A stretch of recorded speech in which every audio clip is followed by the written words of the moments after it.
বন্ধুরা, যে মাছটি দেখতে পাচ্ছেন এই মাছটিকে আমাদের অঞ্চলে রয়না মাছ বা ভেদা মাছ বলে। বন্ধুরা, আপনাদের অঞ্চলে একে কি বলে আমাকে কমেন্ট করে জানাবেন।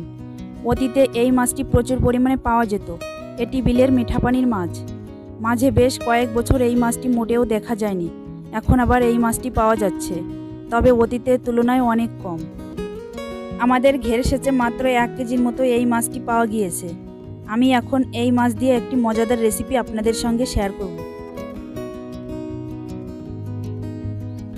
নমস্কার বন্ধুরা, আপনাদের স্বাগত জানাই লাবণী ভিলেজ ফুড কিচেনে। বন্ধুরা, আজ আমি রয়না মাছের একটা রেসিপি আপনাদের সঙ্গে শেয়ার করব। আপনারা আমার সঙ্গে থাকবেন। আপনারা পুরো ভিডিওটা শুরু থেকে শেষ পর্যন্ত দেখবেন। আপনারা আমার রেসিপিতে এভাবে রান্না করে দেখবেন, খেতে অসাধারণ লাগবে। এই রেসিপিটি করার জন্য আমি কি কি নিয়ে নিয়েছি আপনাদের বলে দেব।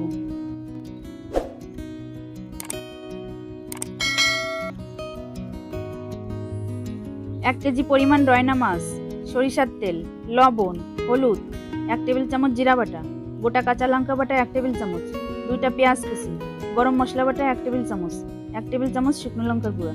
চলুন বন্ধুরা, তাহলে রেসিপিটি শুরু করি।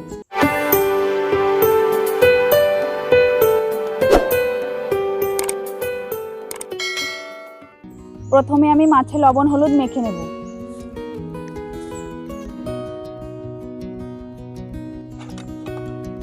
পরিমাণ মতো লবণ দেব, পরিমাণ মতো হলুদ দিব,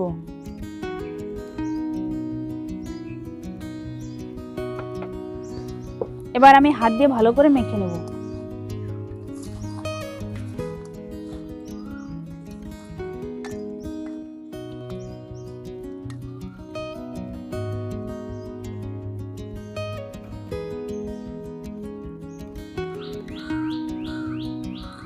বন্ধুরা দেখুন, এই রয়না মাছগুলো এখন প্রায় পাওয়া যায় না। আমাদের ঘের সেচে আমরা এই রয়না মাছগুলো পেয়েছি, মাঝারি সাইজের রয়না মাছ। এই মাছগুলো খেতে খুবই সুস্বাদু লাগে।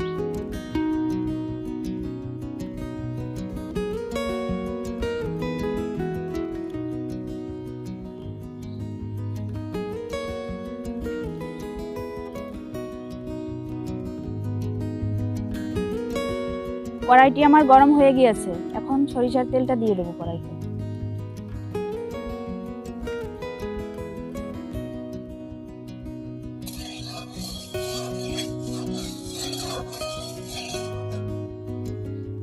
তেলটা আমার গরম হয়ে গিয়েছে, এবার মাছগুলোকে আমি এক এক করে ভেজে নেব।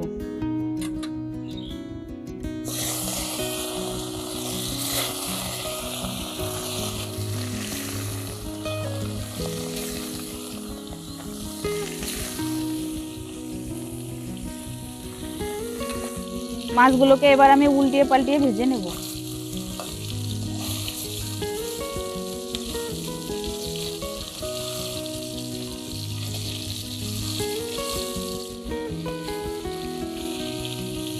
বন্ধুরা, এই মাছগুলো খুবই নরম, তাই একটু কড়া করে ভেজে নেব, না হলে ভেঙে যেতে পারে।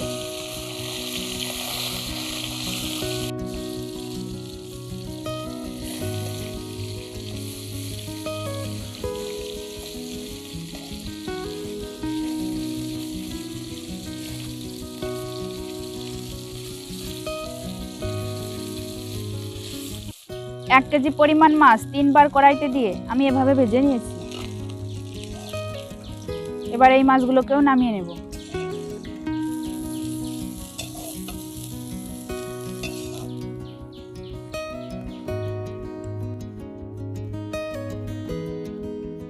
কড়াইতে দেব সরিষার তেল।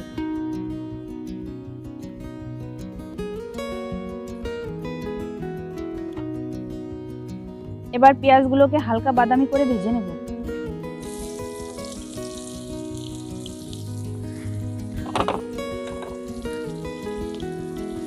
সামান্য পরিমাণ লবণ দেব, সামান্য পরিমাণ হলুদ দিব,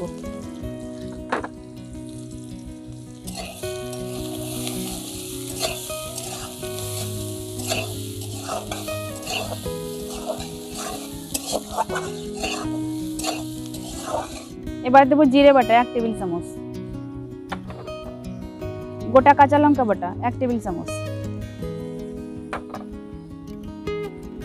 শুকনো লঙ্কার গুঁড়া 1 টেবিল চামচ,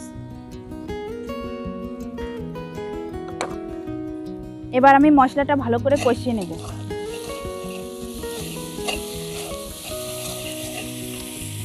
কষানোর জন্য সামান্য পরিমাণ জল দেব।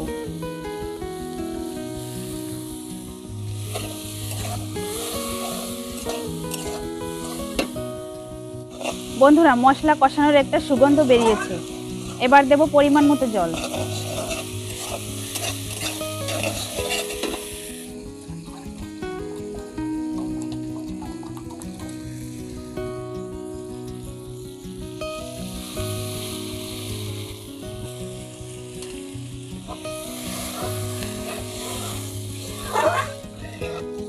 এবার দেব স্বাদ মতো লবণ, পরিমাণ মতো হলুদ। এবার একটু নেড়ে দেব। 1 মিনিট ঢেকে রেখে দেব। জলটা ফুটে গেলেই আমি মাছটা দিয়ে দেব, এই কারণে আমি 1 মিনিট ঢেকে রেখে দেব।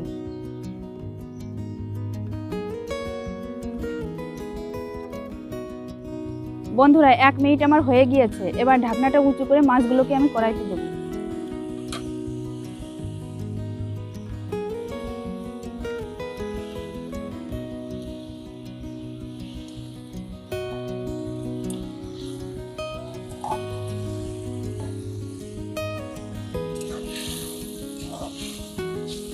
এবার আমি 5 মিনিট ঢেকে রেখে দেব।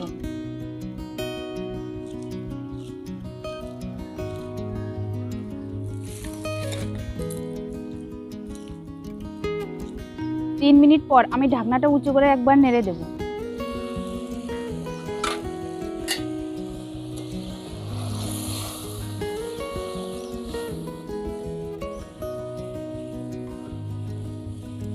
এবার আমি ঢেকে দেব।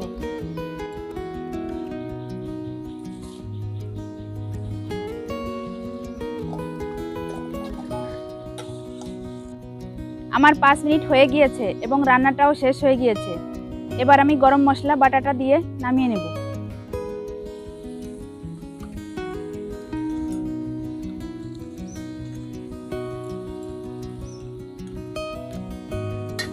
এবার একটু নেড়ে দেব।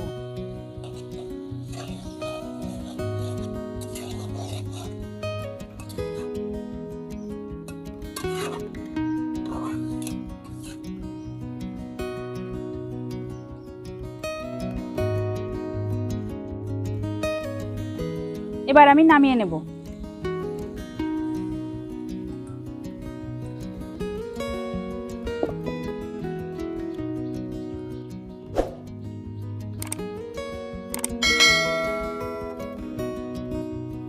আমি খুবই সাধারণভাবে রান্না করেছি। দেখুন দেখতে কতটা সুন্দর লাগছে। আশা করি খেতেও অসাধারণ লাগবে। আপনারা এই মাছটি না ভেজে ঝোলেও রান্না করতে পারেন। ঝোলে রান্না করলে স্বাদটা আরও বেশি বৃদ্ধি পাবে। তবে মাছগুলো তাজা হতে হবে, ফ্রিজের মাছ হলে চলবে না। তবে ঝোলে রান্না করলে ভেঙে যাওয়ার সম্ভাবনা থাকতে পারে, সেক্ষেত্রে সাবধানতা অবলম্বন করতে হবে। এভাবে আপনারা অবশ্যই বাড়িতে ট্রাই করবেন, দেখবেন খেতেও অসাধারণ লাগবে। আমার এই রেসিপিটি যদি আপনাদের ভালো লেগে থাকে, লাইক, কমেন্ট, শেয়ার করবেন এবং চ্যানেলটিকে সাবস্ক্রাইব করবেন। সাবস্ক্রাইব করলে যখনই আমার নতুন ভিডিও আপলোড হবে, সাথে সাথে নোটিফিকেশনটি আপনাদের কাছে পৌঁছে যাবে। আজ এই পর্যন্ত, আবার দেখা হবে পরবর্তী ভিডিওতে নতুন কোনো রেসিপি নিয়ে। সেই পর্যন্ত আপনারা সবাই ভালো থাকবেন এবং সুস্থ থাকবেন।